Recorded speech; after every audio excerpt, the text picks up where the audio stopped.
नमस्कार। आज मैं आपको मुंशी प्रेमचंद जी द्वारा लिखी गई कहानी स्वामिनी को प्रस्तुत कर रही हूँ, जो इस प्रकार है। शिवदास ने भंडारे की कुंजी अपनी बहू राम प्यारी के सामने फेंककर अपनी बूढ़ी आंखों में आंसू भरकर कहा, बहू, आज से गृहस्थी की देखभाल तुम्हारे ऊपर है। मेरा सुख भगवान से नहीं देखा गया, नहीं तो क्या जवान बेटे को यूं छीन लेते। उसका काम करने वाला तो कोई चाहिए। एक हल तोड़ दूं तो गुजारा होगा। मेरे ही कुकर्म से भगवान का यह कोप आया है और मैं ही अपने माथे पर उसे लूँगा। बिरजू का हल अब मैं ही संभालूंगा। अब घर की देख रेख करने वाला, धरने उठाने वाला तुम्हारे सिवा दूसरा कौन है। रो मत बेटे, भगवान की जो इच्छा थी वह हुआ और जो इच्छा होगी वह होगा। हमारा तुम्हारा क्या बस है। मेरे जीते जी तुम्हें कोई टेढ़ी आंख से देख भी न सकेगा। तुम किसी बात का सोच मत करो। बिरजू गया तो मैं तो अभी बैठा ही हूँ ना। राम प्यारी और राम दुलारी दो सगी बहनें थीं। दोनों का विवाह मथुरा और बिरजू दो सगे भाइयों से हुआ। दोनों बहनें नेहर की तरह ससुराल में भी प्रेम और आनंद से रहने लगी। शिवदास को पेंशन मिली। दिन भर द्वार पर गपशप करते भरा पूरा परिवार देखकर प्रसन्न होते और अधिकतर धर्म चर्चा में लगे रहते थे। लेकिन देवगति से बड़ा लड़का बिरजू बीमार पड़ा और आज उसे मरे हुए 15 दिन बीत गए। आज क्रिया कर्म से फुर्सत मिली और शिवदास ने सच्चे कर्मवीर की भांति फिर जीवन संग्राम के लिए कमर कस ली। मन में उसे चाहे कितना ही दुख हुआ हो, उसे किसी से रोते नहीं देखा। आज अपनी बहू को देखकर एक क्षण के लिए उसकी आंखें सजल हो गई, लेकिन उसने मन को संभाला और रुद्ध कंठ से उसे दिलासा देने लगा। कदाचित उसने सोचा था, घर की स्वामिनी बनकर विधवा के आंसू पूछ जाएंगे। कम से कम उसे इतना कठिन परिश्रम न करना पड़ेगा। इसीलिए उसने भंडारे की कुंजी बहू के सामने फेंक दी थी। वैधव्य की व्यथा स्वामित्व के गर्व से दबा देना चाहता था। राम प्यारी ने पुलकित कंठ से कहा, यह कैसे हो सकता है दादा कि तुम मेहनत मजदूरी करो और मैं मालकिन बनकर बैठूं। काम धंधे में लगी रहूंगी तो मन बहला रहेगा। बैठे बैठे तो रोने के सिवा और कुछ ना होगा। शिवदास ने समझाया, बेटा, देवगति से तो किसी का बस नहीं। रोने धोने से हलकानी के सिवा और क्या हाथ आएगा। घर में भी तो बीसों काम हैं। कोई साधु संत आ गए, कोई पहुना ही आ पहुँचे तो उसके सेवा सत्कार के लिए किसी को घर पर रहना ही पड़ेगा। बहू ने बहुत से हीले किया, पर शिवदास ने एक न सुनी। शिवदास के बाहर चले जाने पर राम प्यारी ने कुंजी उठाई तो उसे मन में अपूर्व गौरव और उत्तरदायित्व का अनुभव हुआ। जरा देर के लिए पति वियोग का दुख उसे भूल गया। उसकी छोटी बहन और देवर दोनों काम करने गए हुए थे। शिवदास बाहर था। घर बिल्कुल खाली था। इस वक्त वो निश्चिंत होकर भंडारे को खोल सकती है। उसमें क्या क्या सामान है, क्या क्या विभूति है, यह देखने के लिए उसका मन लालायित हो उठा। इसमें वो कभी ना आई थी। जब कभी किसी को कुछ देना या किसी से कुछ लेना होता था, तभी शिवदास आकर इस कोठरी को खोला करता था। फिर उसे बंद कर ताली अपनी कमर में रख लेता था। राम प्यारी कभी कभी द्वार के दराजों से भीतर झांकती थी, पर अंधेरे में कुछ न दिखाई देता। सारे घर के लिए यह कोठरी तिलिस्म या रहस्य था। इसके विषय में भांति भांति की कल्पनाएं होती रहती थी। आज राम प्यारी को वह रहस्य खोलकर देखने का अवसर मिल गया। उसने बाहर का द्वार बंद कर दिया कि कोई भंडारे खोलते ना देख ले, नहीं तो सोचेगा बेजरूरत इसमें क्यों खोला। तब आकर कांपते हुए हाथों से ताला खोला। उसकी छाती धड़क रही थी कि कोई द्वार न खटखटाने लगे। अंदर पांव रखा तो उसे कुछ उसी प्रकार का, लेकिन उससे कहीं अधिक तीव्र आनंद हुआ जो उसे अपने गहने कपड़े की पिटारी खोलने में होता था। मटकों में गुड़, शक्कर, गेहूं जो आदि चीज़ें रखी हुई थी। एक किनारे बड़े बड़े बर्तन धरे थे जो शादी ब्याह के अवसर पर निकाले जाते थे या मांग दिए जाते थे। एक आले पर मालगुजारी की रसीदें और लेन देन के पुर्जे बंधे हुए थे। कोठरी में एक विभूति सी छाई थी, मानो लक्ष्मी अज्ञात रूप से विराज रही हो। उस विभूति की छाया में राम प्यारी आधे घंटे तक बैठी अपनी आत्मा को तृप्त करती रही। प्रतिक्षण उसके हृदय पर ममत्व का नशा छाता जा रहा था। जब वो उस कोठरी से निकली तो उसके मन के संस्कार बदल गए थे, मानो किसी ने उस पर मंत्र डाल दिया हो। उसी समय द्वार पर किसी ने आवाज़ दी। उसने तुरंत भंडारे का द्वार बंद किया और जाकर सदर दरवाज़ा खोल दिया। देखा तो पड़ोसिन झुनिया खड़ी है और 1 रुपया उधार मांग रही है। राम प्यारी ने रुखाई से कहा, अभी तो 1 पैसा घर में नहीं है जीजी, क्रियाकर्म में सब खर्च हो गया। झुनिया चकरा गई। चौधरी के घर में इस समय 1 रुपया भी नहीं है। यह विश्वास करने की बात न थी।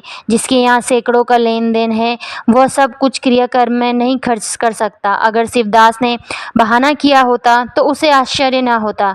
राम प्यारी तो अपने सरल स्वभाव के लिए गांव में मशहूर थी।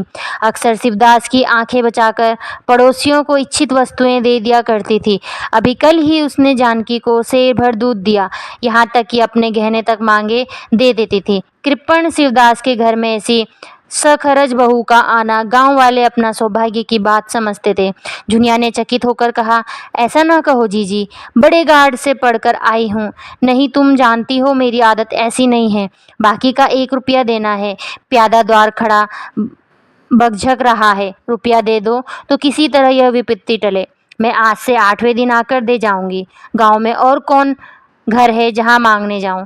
राम प्यारी टस से मस न हुई। उसके जाते ही राम प्यारी सांझ के लिए रसोई पानी का इंतजाम करने लगी। पहले चावल दाल बिनना पहाड़ लगता था और रसोई में जाना तो सूली पर चढ़ने से कम न था। कुछ देर दोनों बहनों में झाँव झाँव होती, तब शिवदास आकर कहते, क्या आज रसोई न बनेगी? तो 2 में से एक उठती और मोटे मोटे टिक्कर लगाकर रख देती, मानो बेलों का रातिब हो। आज प्यारी तन मन से रसोई के प्रबंध में लगी हुई थी। अब वह घर की स्वामिनी है। तब उसने बाहर निकल कर देखा, कितना कूड़ा करकट पड़ा हुआ है। बुढ़ऊ दिन भर मक्खी मारा करते हैं, इतना भी नहीं होता कि जरा झाड़ू ही लगा दे। अब क्या इनसे इतना भी ना होगा? द्वार ऐसा चिकना चाहिए कि देखकर आदमी का मन प्रसन्न हो जाए, यह नहीं कि उबकाई आने लगे। अभी कह दूं तो तिनक उठेंगे। अच्छा, मुन्नी नांद से अलग क्यों खड़ी है? उसने मुन्नी के पास आकर नांद में झाँका। दुर्गंध आ रही थी। ठीक, मालूम होता है महीने से पानी ही नहीं बदला गया। इस तरह तो गाय रह चुकी, अपना पेट भर लिया, छुट्टी हुई और किसी से क्या मतलब। हाँ, दूध सबको अच्छा लगता है। दादा द्वार पर बैठे चिलम पी रहे हैं, वो भी 3 कौड़ी का। खाने का 1.5 सेर, काम करते नानी मरती है। आज आता है तो पूछती हूँ, नांद में पानी क्यों नहीं बदला? रहना हो रहे या जाए, आदमी बहुत मिलेंगे। चारों ओर तो लोग मारे मारे फिर रहे हैं। आखिर उससे न रह गया, घड़ा उठाकर पानी लाने चली। शिवदास ने पुकारा, पानी का क्या होगा बहू, इसमें पानी भरा हुआ है। प्यारी ने कहा, नांद का पानी सड़ गया है। मुन्नी भूसे में मुंह नहीं डालती, देखते नहीं हो कोस भर पर खड़ी है। शिवदास मार्मिक भाव से मुस्कुराए और आकर बहू के हाथ से घड़ा ले लिया। कई महीने बीत गए। प्यारी के अधिकार में आते ही उस घर में जैसे बसंत आ गया। भीतर बाहर जहाँ देखिए किसी निपुण प्रबंधक के हस्त कौशल, सुविचार और सुरुचि के चिन्ह लगते थे। प्यारी ने गृह यंत्र की ऐसी चाबी कस दी थी कि सभी पुर्जे ठीक ठाक चलने लगे थे। भोजन पहले से अच्छा मिलता है और समय पर मिलता है। दूध ज़्यादा होता है, घी ज़्यादा होता है और काम ज़्यादा होता है। प्यारी न खुद विश्राम लेती है, न दूसरों को विश्राम लेने देती है। घर में कुछ ऐसी बरकत आ गई है कि जो चीज़ मांगो घर ही में निकल आती है। आदमी से लेकर जानवर तक सभी स्वस्थ दिखाई देते हैं। अब वह पहले किसी दशा नहीं है कि कोई चिथड़े लपेटे घूम रहा है, किसी को गहने की धुन सवार है। हाँ, अगर कोई रुग्ण और चिंतित तथा मलिन वेश में है तो वह प्यारी है। फिर भी सारा घर उससे जलता है। यहाँ तक कि बूढ़े शिवदास भी कभी कभी उसकी बदगोई करते हैं। किसी को पहर रात रहे उठना अच्छा नहीं लगता। मेहनत से सभी जी चुराते हैं, फिर भी यह सब जानते हैं कि प्यारी न हो तो घर का काम न चले।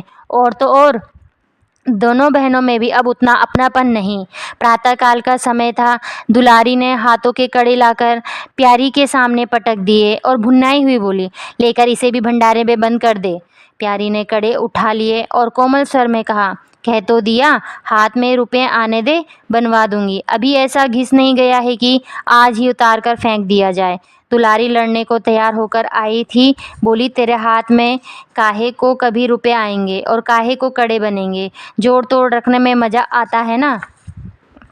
प्यारी ने हंसकर कहा, जोड़ तोड़ रखती हूँ तो तेरे ही लिए कि मेरे कोई और बैठा हुआ है, कि मैं सबसे ज़्यादा खा पहर लेती हूँ। मेरा अनंत कब का टूटा पड़ा है।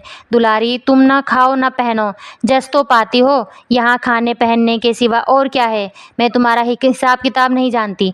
मेरे कड़े आज बनने को भेज दो। प्यारी ने सरल विनोद के भाव से पूछा। रुपए ना हो तो कहाँ से लाऊं। दुलारी ने उद्दंडता से साथ कहा। मुझे इससे कोई मतलब नहीं, मैं तो कड़े चाहती हूँ। इसी तरह घर के सब आदमी अपने अपने अवसर पर प्यारी को दो चार खरी खोटी सुना जाते थे और वह गरीब सबकी धौंस हंसकर सहती थी। स्वामिनी का यह धर्म है कि सबकी धौंस सुन ले और करे वही जिसमें घर का कल्याण हो। स्वामित्व के कवच पर धौंस, ताने, धमकी किसी का असर न होता। उसकी स्वामिनी की कल्पना इस आघातों से और भी स्वस्थ होती थी। वह गृहस्थी की संचालिका है, सभी अपने अपने दुख उसी के सामने रोते हैं, पर जो कुछ वह करती है वही होता है। इतना उसे प्रसन्न करने के लिए काफ़ी था। गांव में प्यारी की सराहना होती थी। अभी उम्र ही क्या है, लेकिन सारे घर को संभाले हुए है। चाहती तो सगाई करके चैन से रहती, इस घर के पीछे अपने को मिटाए देती। कभी किसी से हंसती बोलती भी नहीं, जैसे काया पलट हो गई। कई दिन बाद दुलारी के करड़े बनकर आ गए। प्यारी खुद सुनार के घर दौड़ गई। संध्या हो गई थी। दुलारी और मथुरा हाट से लौटे। प्यारी ने नए कड़े दुलारी को दिए। दुलारी निहाल हो गई, चटपट कड़े पहने और दौड़ी हुई बरोठे में जाकर मथुरा को दिखाने लगी। प्यारी बरोठे के द्वार पर छिपी खड़ी यह दृश्य देखने लगी। उसकी आंखें सजल हो गई। दुलारी उससे कुछ 3 ही साल तो छोटी है, पर दोनों में कितना अंतर है। उसकी आंखें मानो उस दृश्य पर जम गई।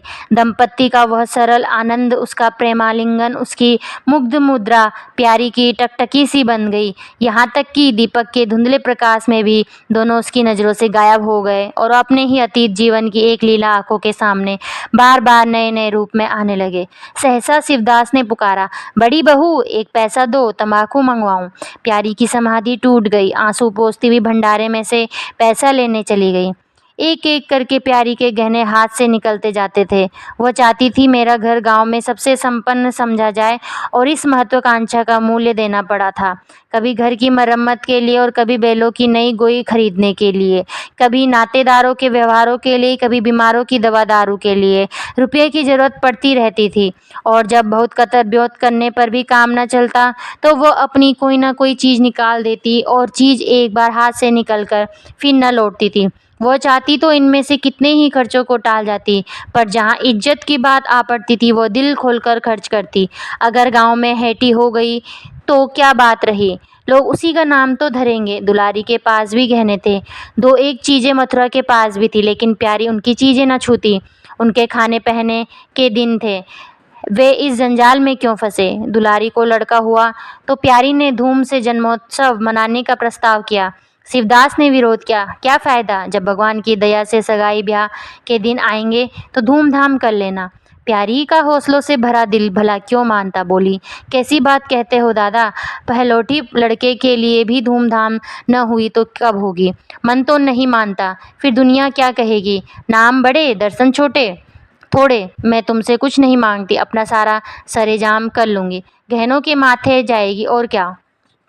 शिवदास ने चिंतित होकर कहा, इस तरह एक दिन धागा भी न बचेगा। कितना समझाया, बेटा, भाई, भौजाई किसी ने नहीं होते। अपने पास 2 चीज़ें रहेंगी तो सब मुँह जाएंगे, जोहेंगे, नहीं कोई सीधी बात भी न करेगा। प्यारी ने ऐसा मुंह बनाया मानो वह ऐसी बूढ़ी बातें बहुत सुन चुकी है और बोली, जो अपने हैं वो वे भी न पूछे तो भी अपने ही रहते हैं। मेरा धर्म मेरे साथ है, उनका धर्म उनके साथ है। मर जाऊंगी तो क्या छाती पर लाद ले जाऊंगी। धूमधाम से जन्मोत्सव मनाया गया। बरई के दिन सारी बिरादरी का भोज हुआ। लोग खा पी कर चले गए। प्यारी दिन भर की थकी मांदी आंगन में एक टाट का टुकड़ा बिछाकर कमर सीधी करने लगी। आंखें झपक गई। मथुरा उसी वक्त घर में आया। नवजात पुत्र को देखने के लिए उसका चित्त व्याकुल हो रहा था। दुलारी सोरगृह से निकल चुकी थी। गर्भावस्था में उसकी देह क्षीण हो गई थी, मुंह भी उतर गया था, पर आज स्वस्थता की लालिमा मुख पर छाई हुई थी। मातृत्व के गर्व और आनंद की आंखों में संजीवनी सी भर गई थी। सोहर के संयम और पौष्टिक भोजन ने देह को चिकना कर दिया था।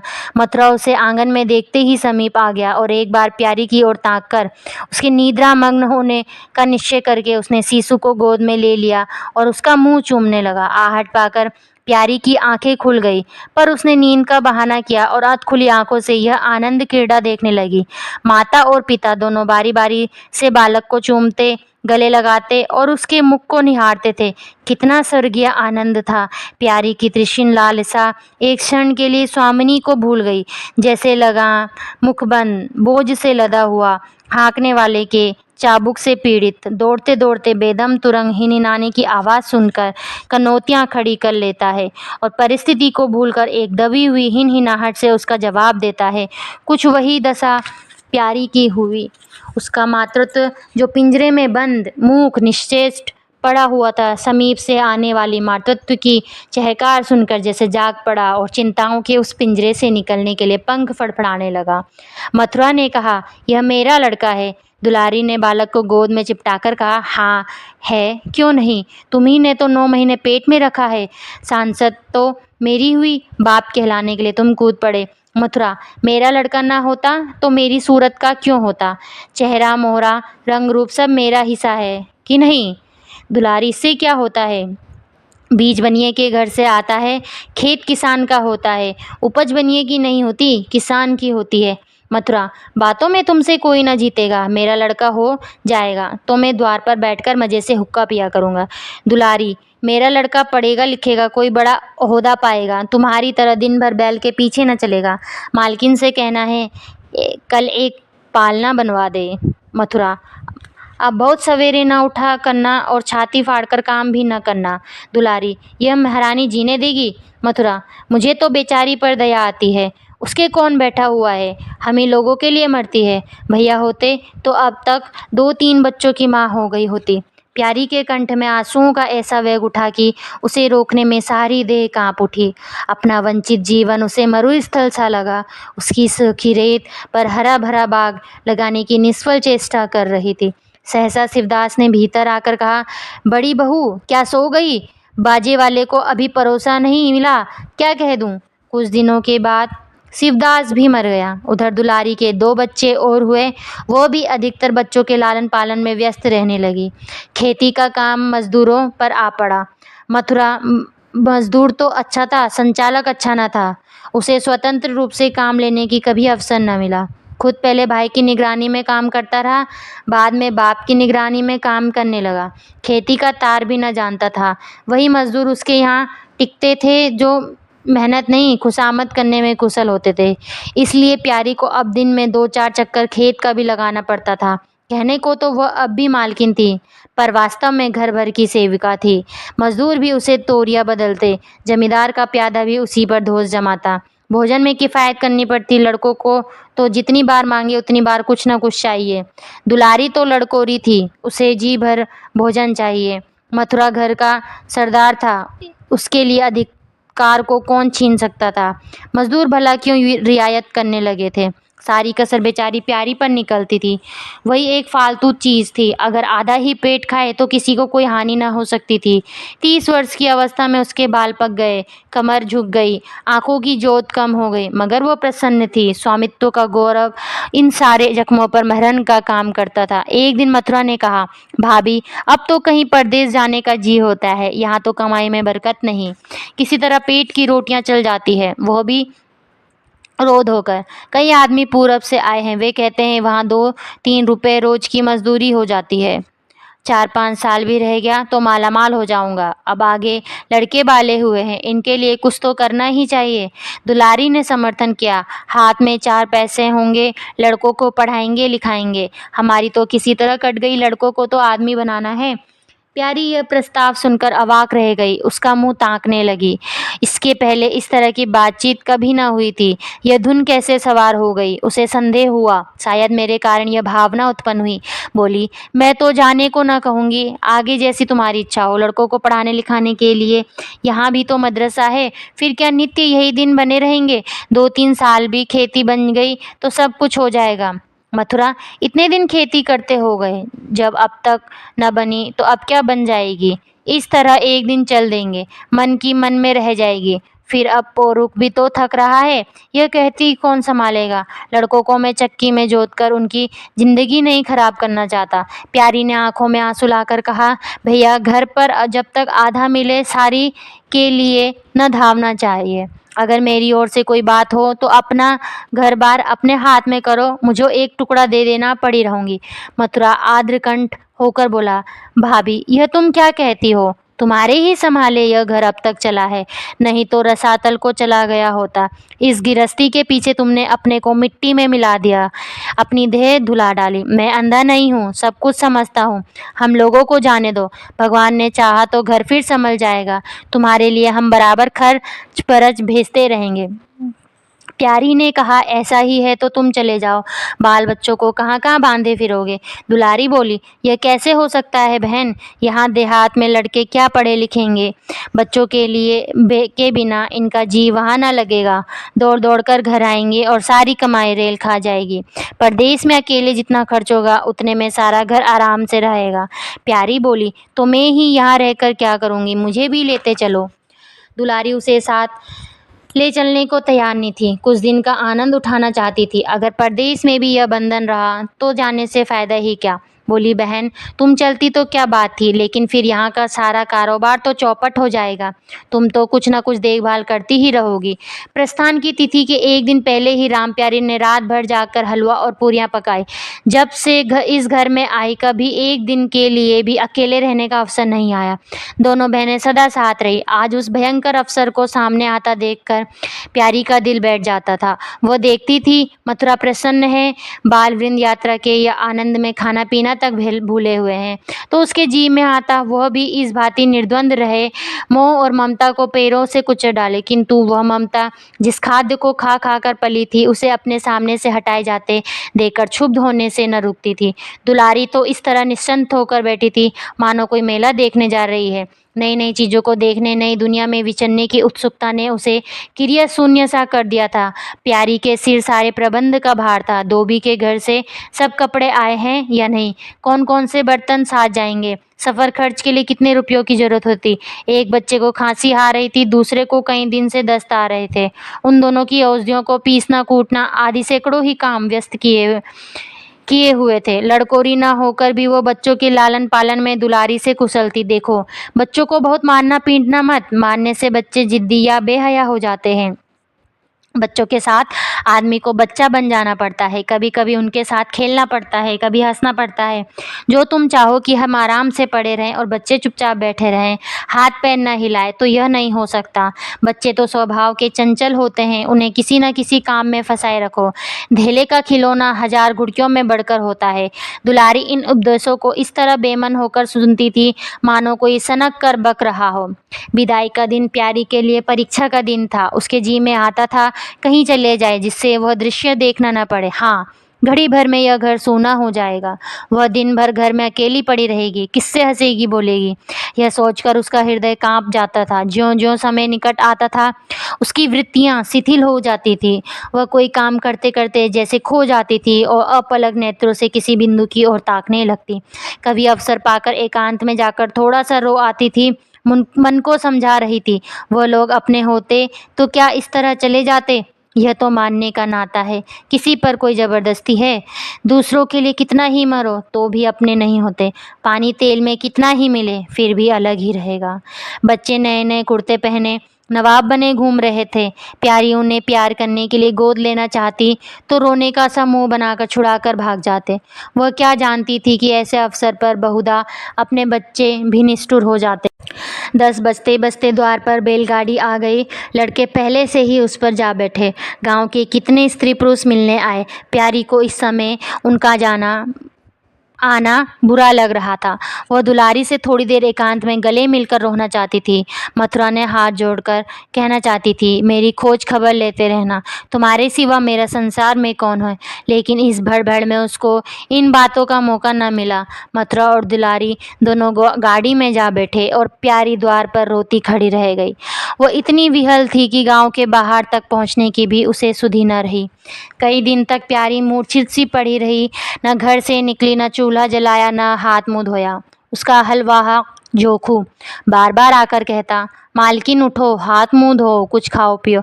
कब तक इस तरह पड़ी रहोगी? इस तरह की तसल्ली गांव की और स्त्रियां भी देती थी, पर उनकी तसल्ली में एक प्रकार की ईर्ष्या का भाव छिपा हुआ जान पड़ता था।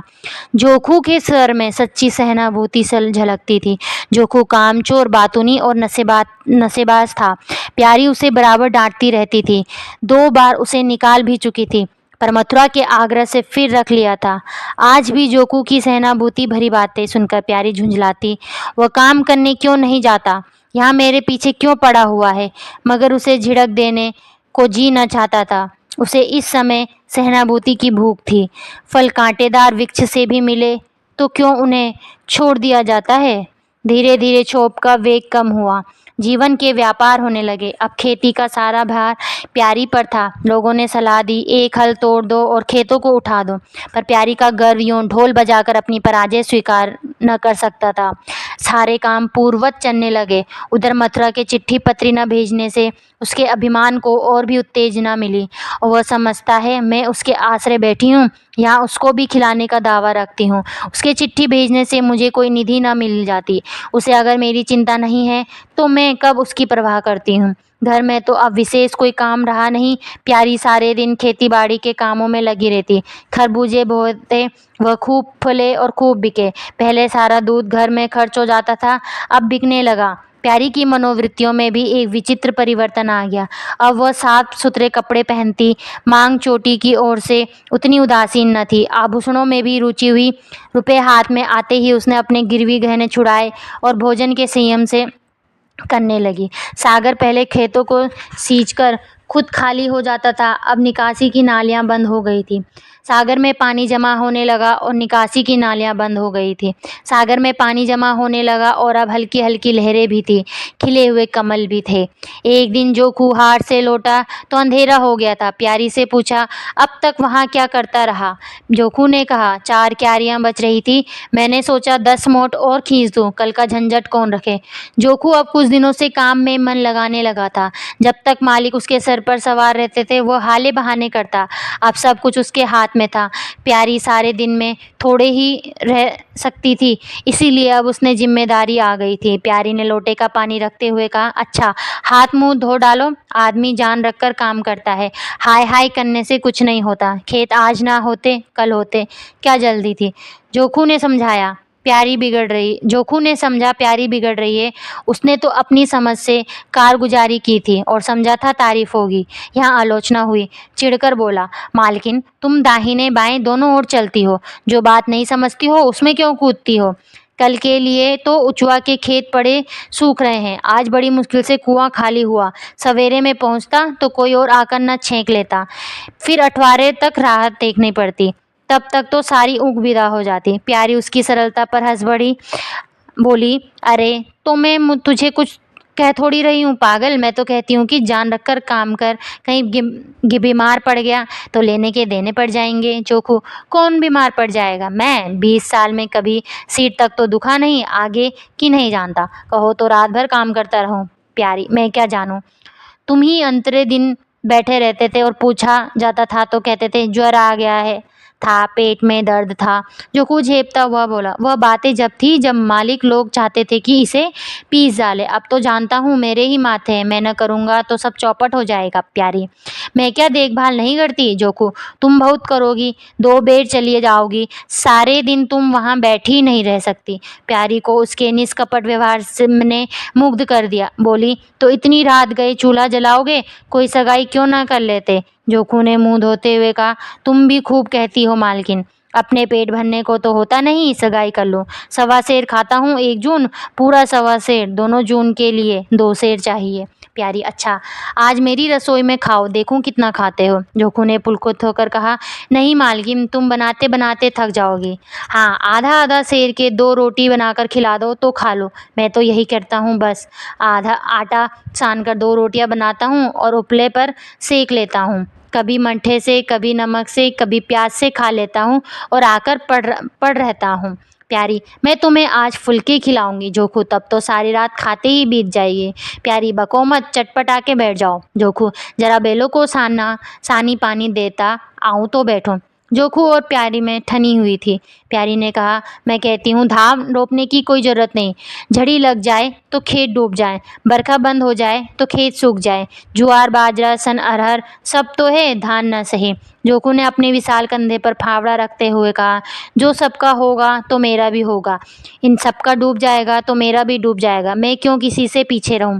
बाबा के ज़माने में 5 बीघा से कम नहीं रोपा जाता था। बिरजू भैया ने उसमें 1-2 बीघे और बढ़ा दिए। मथुरा ने भी थोड़ा बहुत हर साल रोपा। तो मैं क्या सबसे गया बीता हूँ? मैं 5 बीघे से कम न लगाऊंगा। तब घर में 2 जवान काम करने वाले थे। मैं अकेला उन दोनों के बराबर खाता हूँ। दोनों के बराबर काम क्यों ना करूँगा? चल झूठा कहीं का।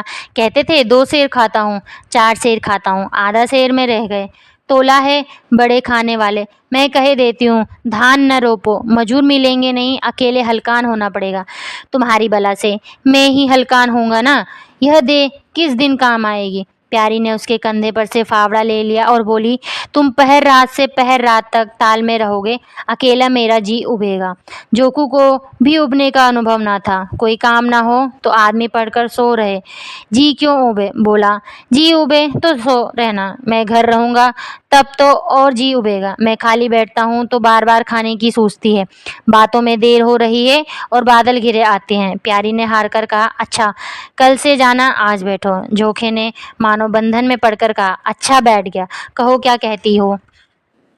प्यारी ने विनोद करते हुए पूछा, कहना क्या है? मैं तुमसे पूछती हूँ, अपनी सगाई क्यों नहीं कर लेते? अकेले मरते हो तब 1 से 2 हो जाओगे। जोकू शर्माता हुआ बोला, तुमने फिर वही बेबात ही बात छेड़ दी मालकिन। किससे सिगाई कर लूँ यहाँ? ऐसी मेहरिया लेकर क्या करूँगा जो गहनों के लिए मेरी जान खाती रहे? प्यारी, यह तो तुमने बड़ी कड़ी शर्त लगाई। ऐसी औरत कहाँ मिलेगी जो गहने भी ना चाहे? जोकू, यह मैं थोड़े ही कहता हूँ कि वो गहने ना चाहे, हाँ मेरी जान ना खाए। तुमने तो कभी गहनों के लिए हट न किया, बल्कि अपने सारे गहने दूसरों के लिए ऊपर लगा दिए। प्यारी के कपोलों पर हल्का सा रंग आ गया। बोली, अच्छा और क्या चाहते हो? जोखू, मैं कहने लगूंगा तो बिगड़ जाओगे। प्यारी की आंखों में लज्जा की एक रेखा नजर आई। बोली, बिगड़ने की बात कहोगे तो जरूर बिगड़ूंगी।